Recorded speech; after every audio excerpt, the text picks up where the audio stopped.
Hi, this is Jake with Politics by Jake to tell you you're not crazy. The system is rigged. Help us say it louder, won't you? Join us at patreon.com/politics by Jake. This is Politics by Jake. We do a bi-weekly show on KCAA, AM, and FM, 1050 and 102.3 and 106.5 respectively. I am Jake. I am your host, your political commentarist, and a student of history. Trump is an agent of chaos. Everything he touches dies. He's an agent, I say again, of chaos and destruction. His fascist, and we know it is fascist. We know administration is a kakistocracy, which means the very worst people govern. Snake oil salesmen, charmers, grifters, religious fanatics who think Trump was chosen by God, who thinks Trump speaks with God, people like Mike Huckabee, who refers to himself as Trump's servant, people who are so deluded, who are so bereft that they long for a king. These are the archetypical Jungian wounded masses following the Jungian wounded leader, not just the lumpen, the rags, as Marx calls them. Lumpen is German, it means rags. The lumpen proletariat, the ones who have fallen out of the middle class, but these as well, who have transmogrified a snake oil salesman, a con man, someone who uses bankruptcy as a business technique, a 34-time felon, a traitor who was found guilty of insurrection by the Supreme Court of the state of Colorado in Griswold v. Anderson, which the United States Supreme Court completely ignored in its decision in Trump v. Anderson, because they know that Trump is guilty of insurrection. And speaking of kakistrotic, one of them is the Secretary of Health and Human Services, Robert F. Kennedy Jr. And what has he recently done? He comes along and he summarily fires these 17 people who are on the advisory committee on immunization practices. Every single one of them. He fires them all. Now, normally, if you're going to do this, is a laborious process. You just don't do this. You have to profile these people. You have to look at their academic papers. You've got to look at their track record. You've got to be aware. Are they charlatans? Are they kooks? Are they quacks who go on the internet and try to make money with anti-vax stuff? Because that's the big problem. Of course, you have the head quack. Well, of course, let me say, a quack is a disreputable doctor, okay? RFK Jr. is not a doctor, but he's like the head charlatan. He's the head kook. So RFK says, I'm not going to have that 17. Instead, I'm going to have 8. We'll have 8 guys, and we'll go through who they are. And let me tell you, from what I can see, those 8 are not good. The summary overview is if there are 8 members, my very rough examination of these people is that about 5 of them are likely to be anti-vax votes. In other words, what does this mean? It means these are people who have a profile where they're negative on vaccines. They say, what are the side effects going to be? How sick are you going to get? What happens? And we'll get to that in just a second, but you can see the idea is then, if you've got the Advisory Committee on Immunization Practices, and we've got an anti-vax majority there, that's enough to block a very large part of the new vaccines. And that's extremely serious. And I don't have time to talk about that much more right now, but that is an example of the kakistocratic concept that is infesting this illegitimate administration. So, okay, back to the most recent stuff. Trump attacks Iran. Netanyahu attacks Iran. These two are both criminals, let's face it. They're wanted men in their own countries. Trump is a 34-time felon. We can construe that their actions are to keep them in power, because once they get out of power, basically, they're going to wind up in prison. So you have to look at these attacks with a kind of jaundiced view. And I know that Trump is thinking in terms of the next election. He wants to appear to be a war president.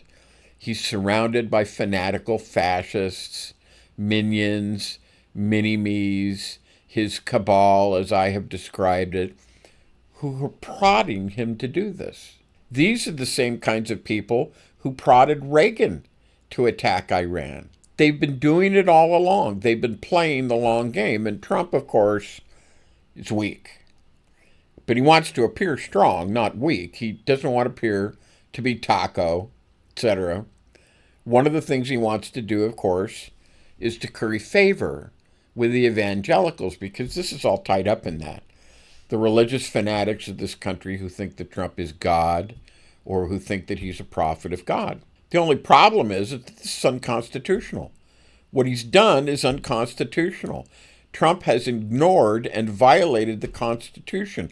Only Congress can take the country to war. And conveniently, Trump waited until Congress was out of town for 2 weeks to do this.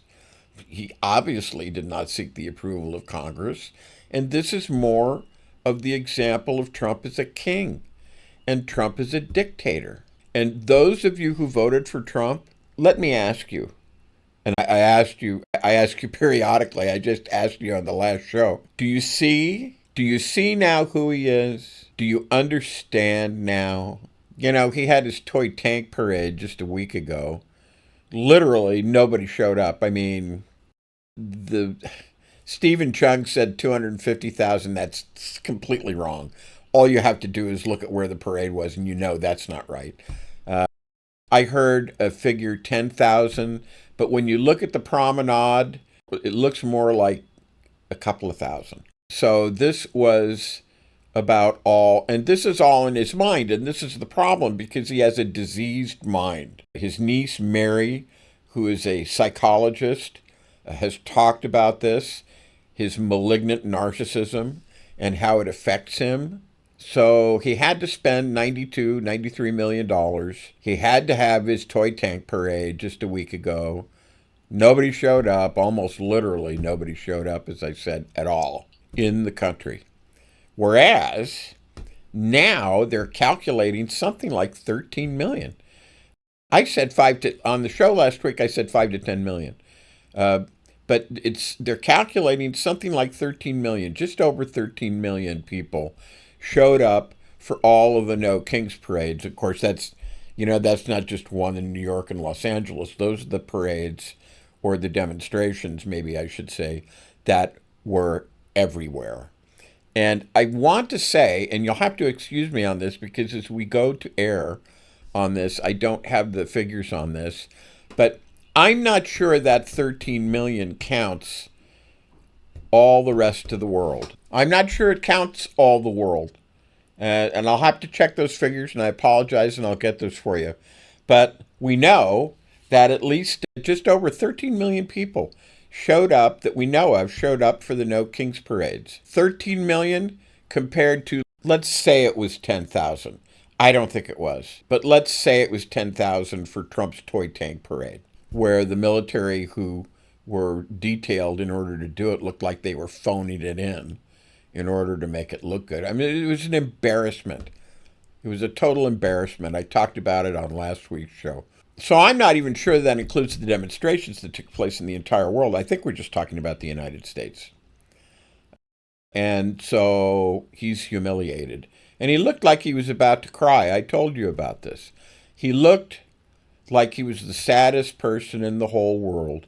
The poor little rich boy. In the old days, I don't know about now, there was a comic strip called Richie Rich, the poor little rich boy. Here we have the poor little rich boy. So, and the next week, what does he do?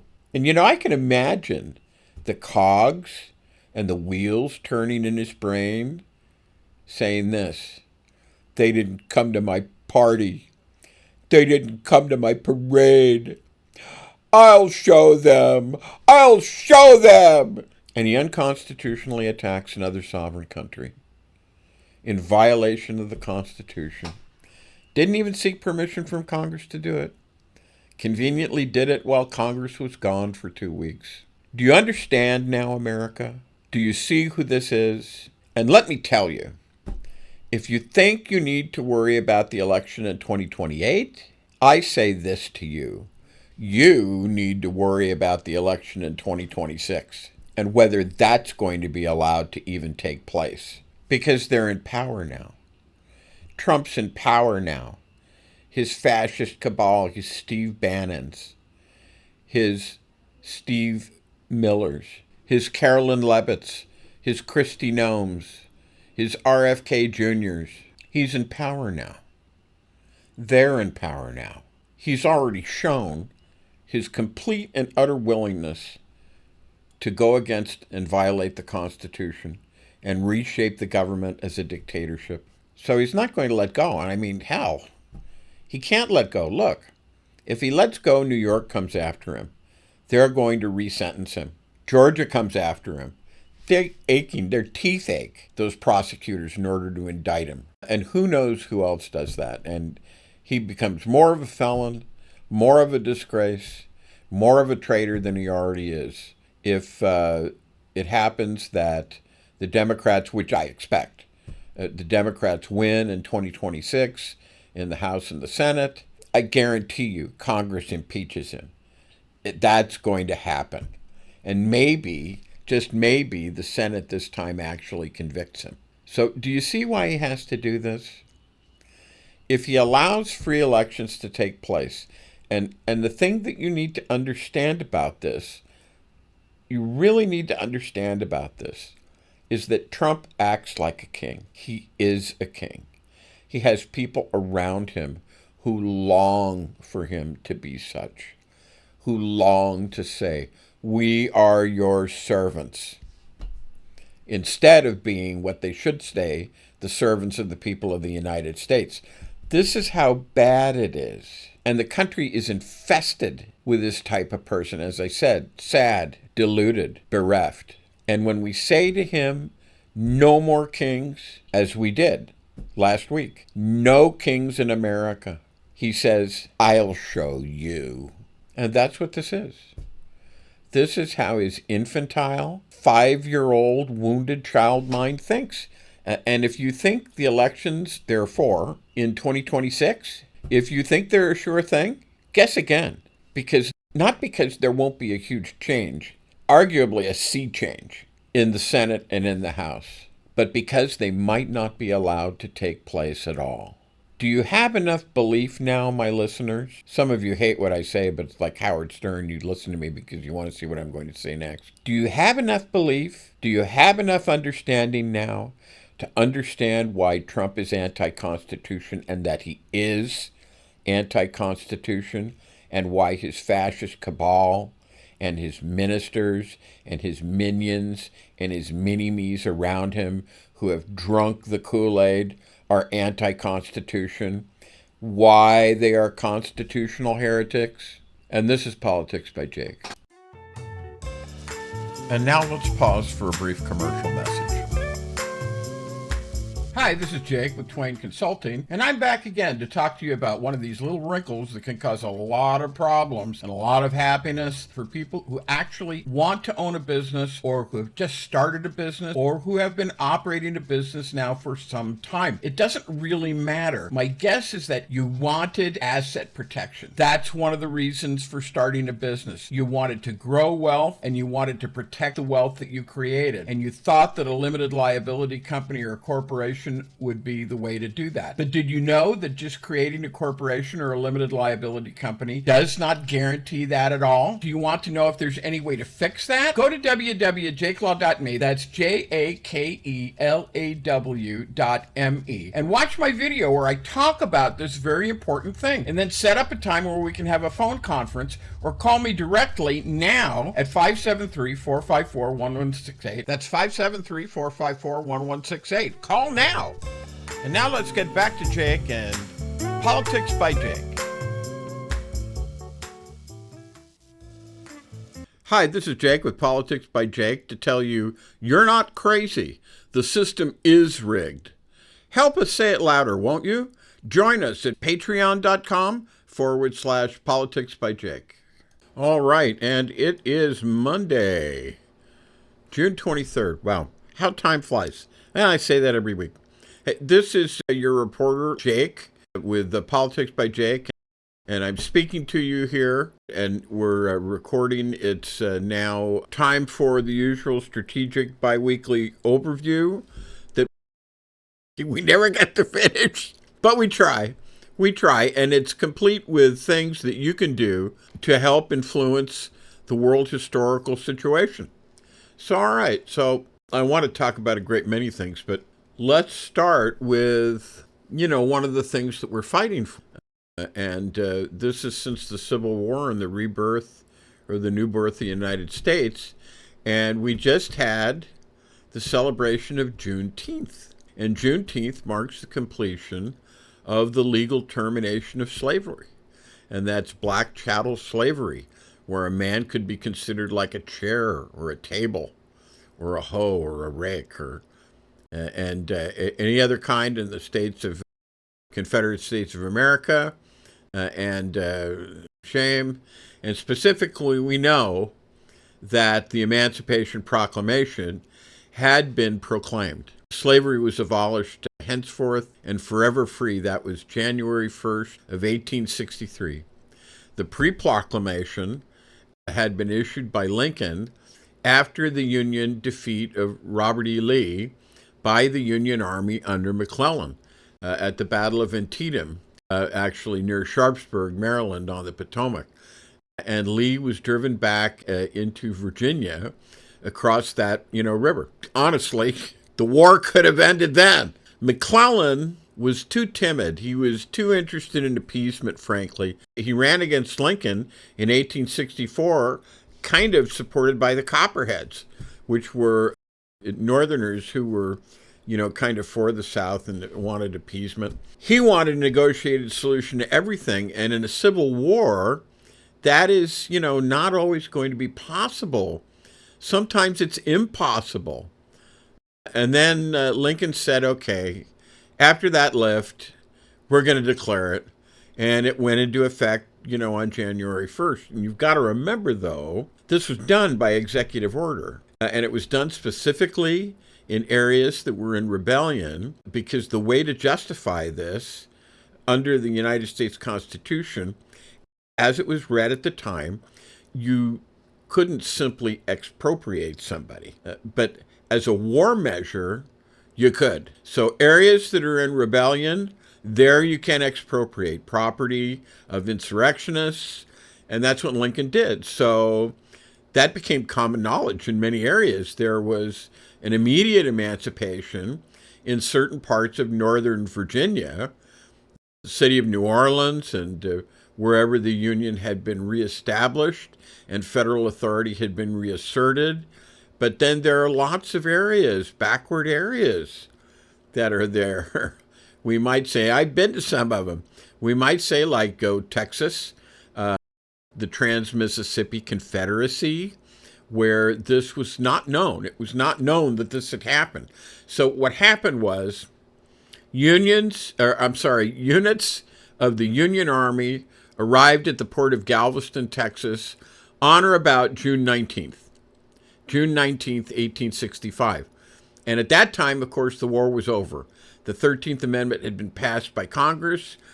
It was in the process of being carried out by the states, approved by the states, because, you've got to do both, right? You've got to get 2/3 and 3/4. And that's a tall order. But that was going to get done. That was going to happen. And Lincoln, of course, was already dead. He had been assassinated by the Confederate agent John Wilkes Booth. And at the same time, we had the surrender of Lee. A week or so before Lincoln's assassination, Lee surrendered at Appomattox Courthouse, Virginia. And very soon after that, the army of Joe Johnston, Confederate General Joe Johnston, surrendered in North Carolina to Sherman. However, what happened on Juneteenth was that General Gordon Granger of the United States Army arrived in the port of Galveston, as I said, and made it known, issued a proclamation saying we're now bringing the news of the Emancipation Proclamation, which back in January 1863, because they didn't know, because they were under Confederate control. They didn't have that news. So news of the Emancipation Proclamation here to Texas, and made the announcement, therefore, this is, part of the proclamation, therefore slavery in this state, which was, of course, totally in rebellion against the United States on January 1st, 1863, slavery is abolished. Now, when we say the Union Army, kind of remember the Union Army had about 220,000 black soldiers, and a lot of them were recently liberated slaves. The term at the time was freedmen. They called them the freedmen. And the holiday, therefore, starts, I think, by some accounts, in 1866 in some black churches, and it spread. And it's been observed and honored in many areas ever since. There are certain regional deviations. There's one part of, I think it's Kentucky, where the abolition of slavery is celebrated in August, and there are other variations. But now, thanks to Biden, thanks to the effort of some very dedicated volunteers who made this in some ways their life work, we now have the holiday of Juneteenth. And the song, the battle cry of freedom says, and he's marching through Georgia where the refrain is, hurrah, we send the Jubilee. And this has overtones of freeing slaves, because the Jubilee in the days of the Old Testament, which a lot of people were aware of at that time, Jubilee was like either the 49th or the 50th year, and all slaves had to be freed. So that's why it says we sing the Jubilee. This and the flag that makes you free. The words off the top of my head here: the flag that makes you free. And from my personal point of view, this is what you want. The American flag should be the agency of liberation and freedom across the world. Elsewhere, I say the Constitution has primacy over the flag, but used properly, the flag should be a representation of liberation and freedom across the world. And it should be a matter of bringing down the tyrants and uplifting the subject oppressed populations. And that's the great significance of the Civil War, which was won by a united front, an invincible one as it turned out, a united front of the populations of the northern states, together with all kinds of other forces. And despite the losses, 4 or 5, and we should never forget, and of course we have Memorial Day for this, but I wonder if in between the ball games we remember what this is really about. But we should never forget, despite the losses, 400,000 or 500,000, 600,000 total deaths, probably 400,000 on the side of the Union. It's just a lot. And of course, a lot of it is from disease, from typhoid, typhus, camp fever, as it was known. But of course, the battle deaths were, also very numerous. And now we're told, or recently told, that, because this is the 23rd and the 19th was last week, Trump had nothing to say about Juneteenth. And this is an insult. And you've heard me talk about this. You've heard me talk about the 14th Amendment, the 13th, 14th, and 15th Amendment, and how these are the new birth of freedom, and how these have to be followed, and how these have to be honored, and how these have to be obeyed. This is an insult to the Union dead. And somebody better speak for them, and I'll do my best. So much of what is going on now is the veritable trampling on the honored graves of the Union dead on the part of a group of scoundrels. And I'm talking about this present administration and this cabal in both the executive branch, the legislative branch, and the judicial branch, and in the state houses. A group of scoundrels, a group of miscreants, and wretched people in general. And that's what we're afflicted with. A catastrophic government, a government of the worst people, a government of hooligans, of ignoramuses, and irrationalists. But for us, Juneteenth, whether you're white, black, or wherever you are, Any human being should celebrate this. And if you don't do it, you're going to try to discourage this holiday.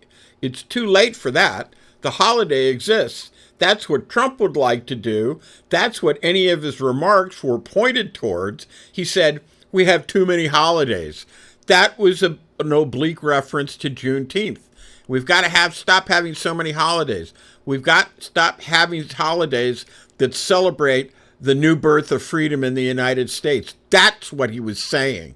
So it's too late for that. The holiday's here. Therefore, it needs to be honored and indeed expanded, because it is the work of the entire American people to get that done. This is our work. This is our heritage. This is our legacy. This is our job. So about 90 years after the freedom of the colonies from British rule, you get this. And so it's an indication of the tremendous progress made and the tremendous price which Trump and his fascist cabal and all these other fifth columnists in the United States, these hangers-on, these miscreants from the flyover zone, so on and so forth, made the tremendous price paid. So the White House had nothing to say, except that oblique reference that I said. Well, the American people do. And here's another one. Let me just mention one of the ways this holiday was spread.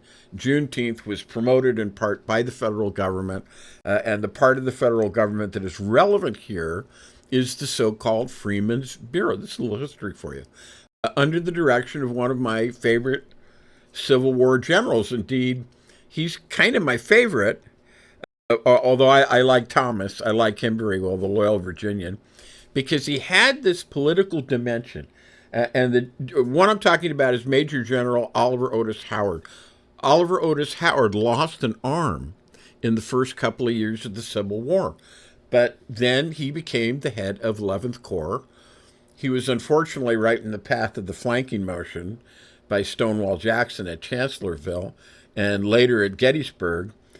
Gettysburg, he's maligned by some there because they don't like his subsequent activities. He was too interested in advancing the cause of the freedman, of freed slaves. But Oliver Otis Howard is the guy who said, look, we're going to fight north of Gettysburg on the first day of the battle. We're going to fight north of Gettysburg because we've already got Reynolds Corps is already engaged by the Lutheran Theological Seminary, if you can believe that. But it was kind of a military, institute like VMI. But we're going to leave a division behind on the northern edge of Cemetery Ridge. And therefore, Cemetery Hill, Cemetery Ridge, you buy the entrance to the existing local cemetery. And it meant that when the Union Army was defeated north of Gettysburg, when it flowed back through the town and onto this particular ridge, there was already a solid anchor, a solid Union division, I believe under Steinwehr-Steinbeer, that was there. And that, I know you don't know this, but this is important. This is history. And it kind of chokes me up as I think about it. That meant everything. That meant the chance to reform the line, regroup, and then resist on the second and the third, and to win the battle, and to drive Lee back into Virginia. So the Freedmen's Bureau did all kinds of things, schools and so forth, and they're central. Their biggest school was the one in Washington, D.C., and appropriately enough, that is now called Howard University, after Oliver Otis Howard. This guy, he lived longer than anybody else who was already a full general. He wasn't a brevet, but like Custer, for example, was a brevet general. After the war, he just was dropped down to a colonel again. But this was a full general. He was an actual general during the war, during the Civil War, before the end of it, and he died in 1909. And he was the last of the full regular Army generals who participated in the Civil War. And the other thing he did was when Sherman did march through Georgia, he divided his army into two wings. So he spread out, and he was making Georgia howl, as the saying goes, on all fronts of that advance. So I think it was Sedgwick, I guess, he was commanding one wing, but Howard commanded the other wing. So he had half of Sherman's army and another glorious outfit with the Army of the Potomac. And that's how the war was won, really. So this is all wrapped up, and you really cannot disregard anything. And once again, remember that without the 220,000 freedmen, primarily in the Union Army, the war, I don't know. Some people say the war could not have been won. It would have been tougher. It would have been more difficult to prosecute this. And so when we have the battle cry of freedom, once again it says we'll fill our vacant ranks. It's a song. We're coming with 300,000 more. We're coming, Father Abraham. 300,000 more. And then it says, we will fill our vacant ranks with 1 million freedmen more. This is it. And of course, fortunately, the war ended before, that was reached. But that's the sort of idea that the people who had died, and this is sacred. Listen, this is holy as a nation. This is sacred. The idea that the people who had died could be replaced by newly freed slaves. Okay, so that's the holiday. And we condemn the Trump administration for their churlish, un-American, envious, bitter sectarianism in not doing justice to this holiday. And that has been a long segment. Boy, that went longer than I thought. Let's take a break. Let's have a commercial message and a couple of comments, and then we will be back. And this is Politics by Jake. And now let's pause for a brief commercial message.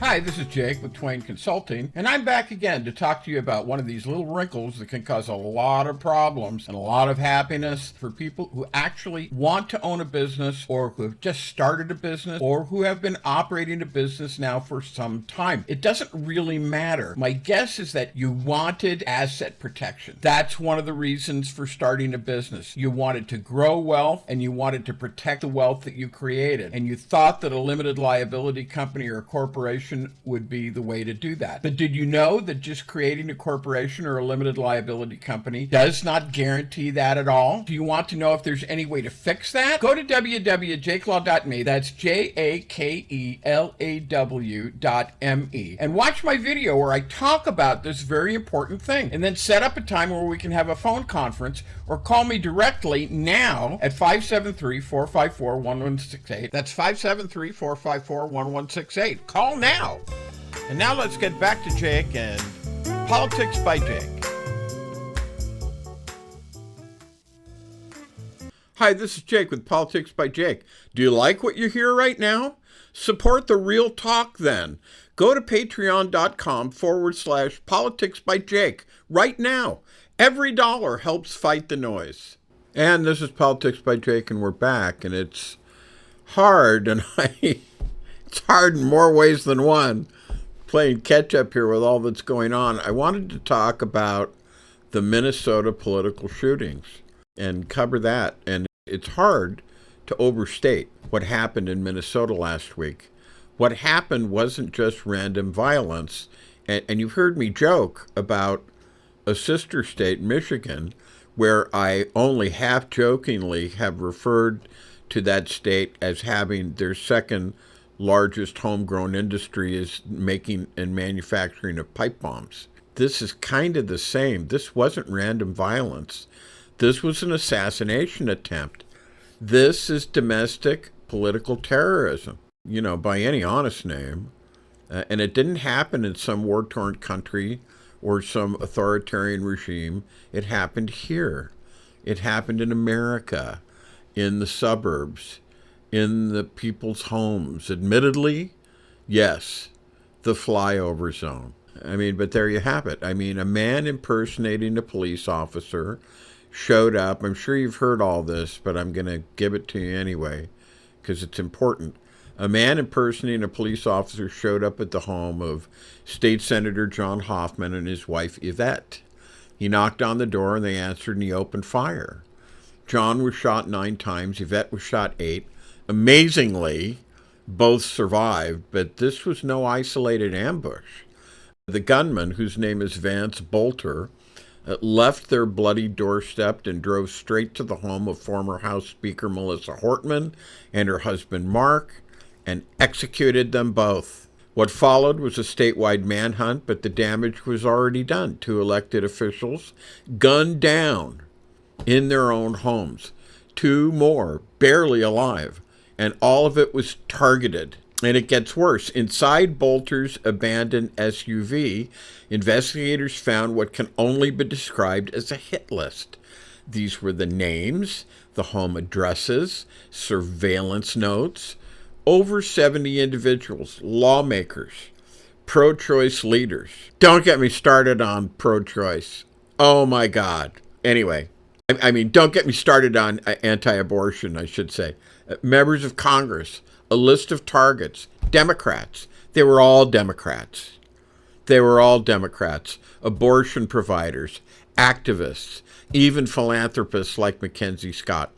Bolter had been compiling this list for months, and he was just getting started. And we now know that two other lawmakers were likely next. They were either away from home or they were warned in time. But let's be clear about this, okay? This was an assassination campaign. This guy wanted to kill his way through a political enemies list, and it was only stopped because of one person, Hope Hoffman, John and Yvette's daughter, who, as the bullets flew, slammed the door, locked it, and called 911. She told the dispatcher, "My dad is Senator John Hoffman." And that changed everything. That triggered an emergency statewide response. That led police to the Hortmans. That saved lives. Now, let's not downplay what we're looking at here. This wasn't just a lone wolf. This was someone acting on an ideology, acting out the fantasy that violence is a valid political tool, that disagreement justifies execution. It's the same ideology we've seen spreading in dark corners of the internet, in militia forums, in QAnon groups, and in increasingly mainstream rhetoric. This shooter didn't post a manifesto. He didn't have to. His kill list spoke for him. And now, lawmakers across Minnesota and across the country are asking themselves this: am I on the list? This is not normal. And this is having a chilling effect on public service. We're watching something unravel. And we have to stop pretending we're not. It's like I said in the last segment. You're not going to get these Republicans out of power. You have to kick them in the nuts. That's the way you're going to get them out of power. We have to stop pretending. The data is clear. Political violence in America is rising. Princeton's political violence tracker reported over 600 threats against local officials in 2024 alone. And now we're here. Elected leaders hunted in their homes. This is not politics.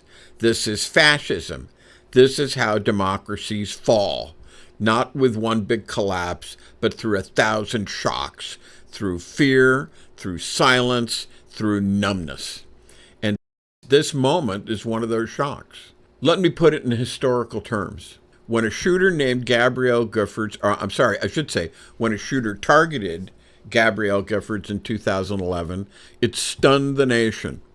When a gunman opened fire on Steve Scalise and GOP members at a baseball field in 2017, one of the very few incidents of these that was done by a Democrat, these are largely Republicans, the guys who attempted to assassinate, and I think this is a honk job. I think it's a put-up job. I don't believe it. But let's, for the sake of argument, say that there were two assassination attempts. They were both Republicans. And when a gunman opened fire, as I said, on Steve Scalise at a baseball field in 2017, it forced a reckoning. But now we're barely talking about this. The Speaker Emerita of the Minnesota House was assassinated. And we're treating it like a local crime story. But no, this was a political murder. And if we look away now, if we try to downplay it as the act of one disturbed individual, we are complicit in normalizing it. And we've seen this playbook before. Lists of enemies, people showing up dressed as cops, pretending to have authority, gaining trust, then pulling the trigger. These are the tactics of authoritarian movements. The brown shirts, I could tell you a lot about Ernst Röhm and the brown shirts. Those are the Nazis. The black shirts, those were the Italians. The death squads in the time of Mussolini, they used throughout history to dismantle democratic institutions. And the only difference now is it's happening here. And yet, listen to what the leaders say. President Biden, hate and extremism have no place here. Listen to Vice President Harris. Political violence was never be tolerated. Even Donald Trump, through a spokesperson, condemned the attacks. But words aren't enough. Condemnation isn't prevention. Security isn't strategy. We need action. And that means expanding protections for public service, but without turning our democracy into a fortress.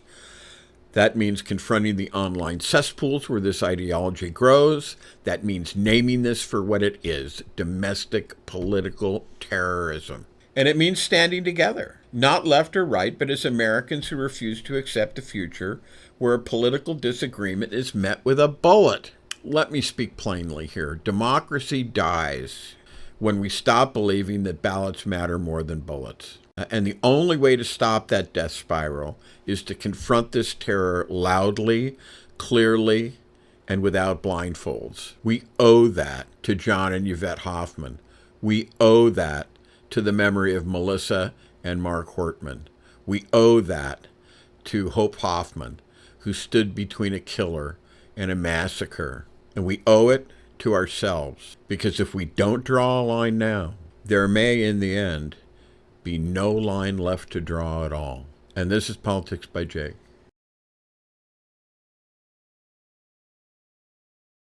Okay, this is Politics by Jake, and we're back. Got about 5 minutes left, or so, thereabouts.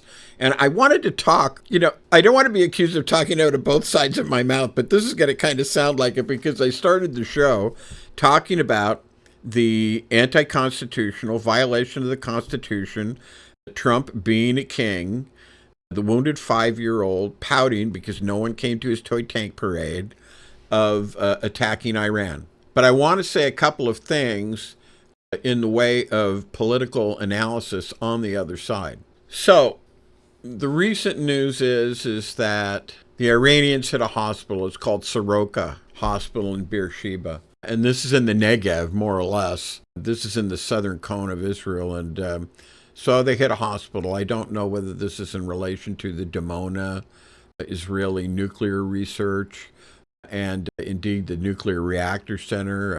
We have these very bellicose quotes from the defense minister Katz saying that Ayatollah Khamenei cannot exist, that his existence is intolerable, and that's clearing up.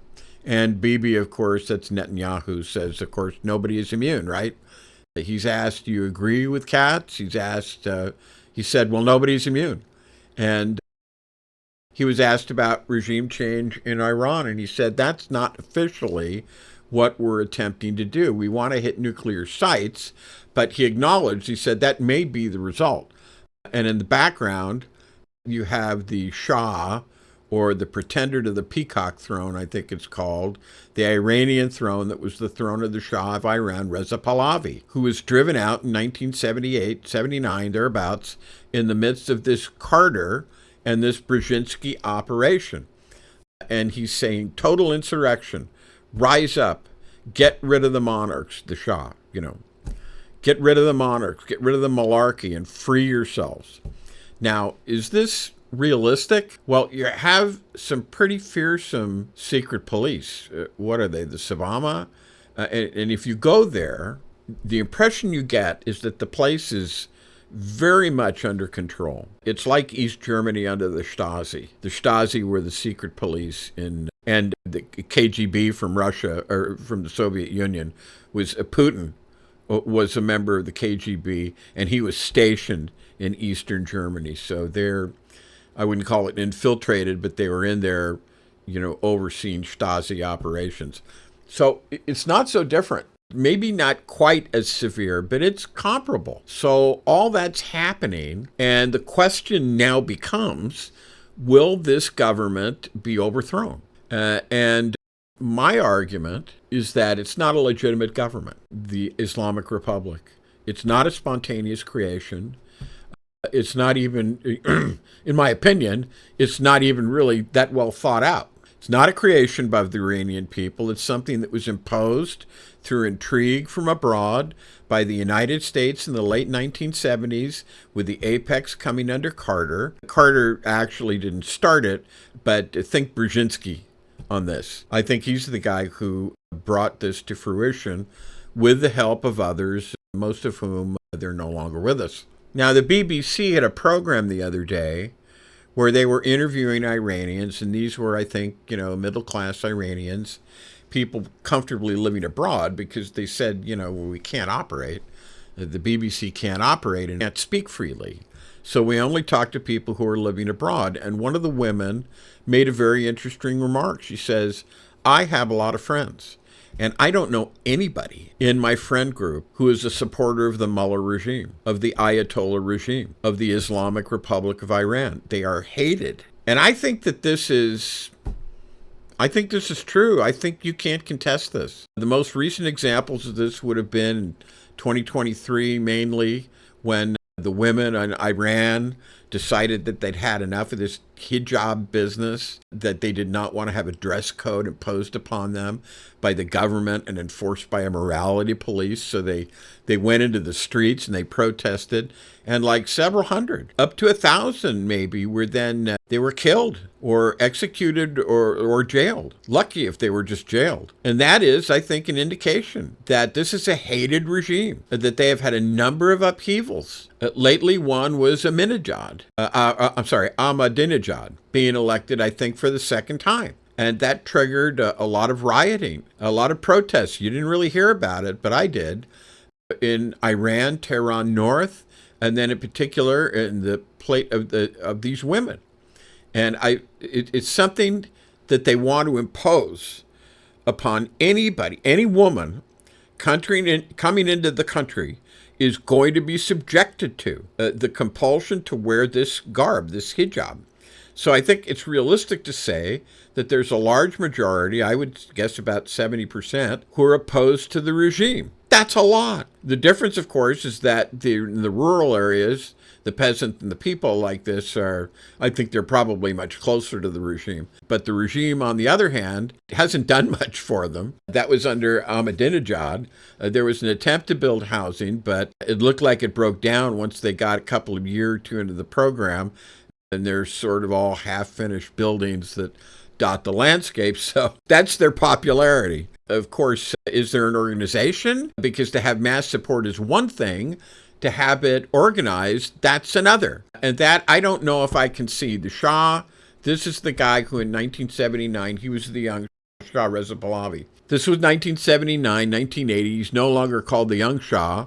So he's now the mature Shah, and he's calling again for rebellion. So this is certainly possible. It would fit into the tendency of a kind of being fed up with the political Islam across the Middle East, right? And especially the brand of it that focuses everything on the destruction of Israel without having any means. And we see this with the Palestinians and the Muslim Brotherhood, who is using the Palestinians as a proxy, cruelly as a proxy, that wants the destruction of Israel without having any means by which they might be pursued.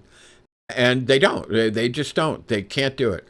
Well, that's what some of them, it's claimed that some of them are now trying to change that by getting these nuclear weapons. So, all right. So we've got a situation where the Israelis would argue and have that you can't duplicate the situation. We've got a situation where after a couple of years of fighting, Hamas is decimated, cut to pieces, main leaders all dead. Hezbollah has also been more than decimated. And their main leaders are also dead. The Houthis have been severely mauled, although they're slightly less wrecked, I would say, than these other two. And as a result of the two exchanges last year, there were two exchanges of missiles, you remember, in air raids. One was in April. We remember that was the one that was defended by Britain, France, Saudi Arabia, Jordan, and the United States. There may have been more.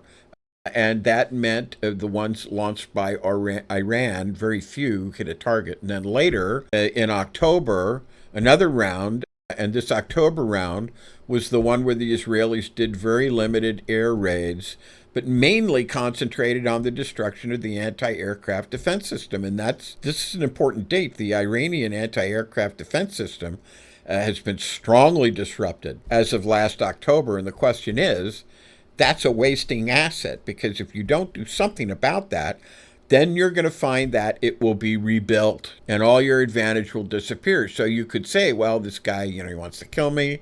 He's trying to get ready right now. Should I have a favorable situation for putting an end to this threat? What should I do? Should I wait?